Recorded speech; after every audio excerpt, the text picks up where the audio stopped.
Hello everyone, this is Martin Wright from Argos Dog Training. I got with me Dee Dee Bones, also from Argos Dog Training. Today we are here to talk about canine communication. We're here to talk about how to communicate easily with your dog. When we start with canine communication, it's very important that we start with what we know about how dogs communicate with each other. And how they attempt to communicate with us. Dogs communicate primarily with body language. That's their first way of communication. They also use energy level, and they use vocalizations, barking, yipping, yelping, and things like that as ways to communicate as well.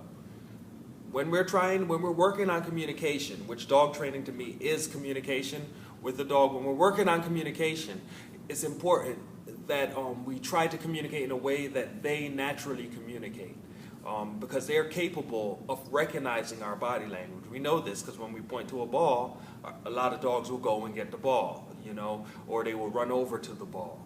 So they're able to follow our body language, they're able to follow our human point, which most animals cannot do. So if we're trying to communicate with the dog, we know that they communicate primarily with body language. Then we have to use our body language as a tool to communicate with them. That means ultimately being in control of our body language. Being in control of everything that we do with our hands, everything that we do with the way that we distribute our weight, with the bending of our back and shoulders, with the size, how straight we stand, how much we bend down. We could use that to communicate energy. We could use that to communicate that we want our dogs to move with us. But we could only use it to communicate things to them if we're in control of it. Which means that we have to really bring our attention to the habitual things that we do that we might not even realize that we do, but that could be causing our dog not to understand us or not to get the message as what we're trying to project to them.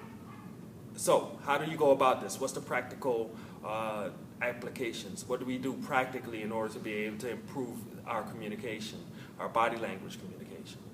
For me, what I did was I recorded 2-minute long training intervals with my dog. I recorded so I could recognize a bunch of things, but dealing with body language primarily, I'd recognize when am I bending? When does my eyebrows go up? When am I waving around my finger?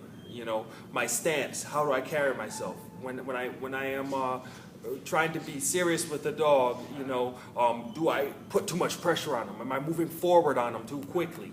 My pace, my tempo, all of that is body language.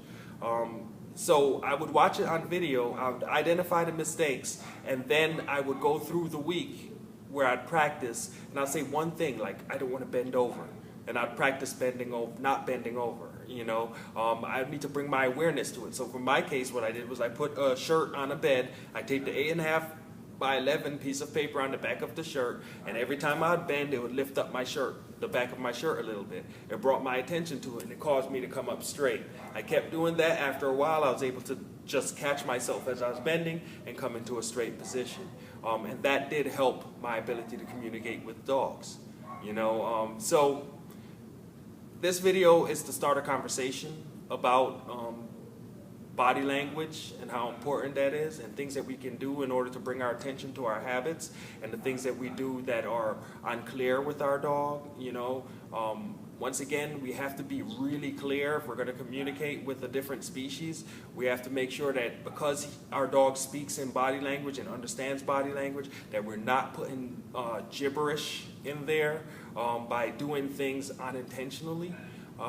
So that's what I would like to talk about. If you have any questions about this video or about your body language with your dog, please just put them in the comments, and I'll be able to help you out, hopefully giving you a lot of ideas about how to change these things and how to work on them, so that way as your body language improves, your ability to communicate with your dog improves, and then those miscommunications, those little behaviors that we don't want them to do, will start to go away as well.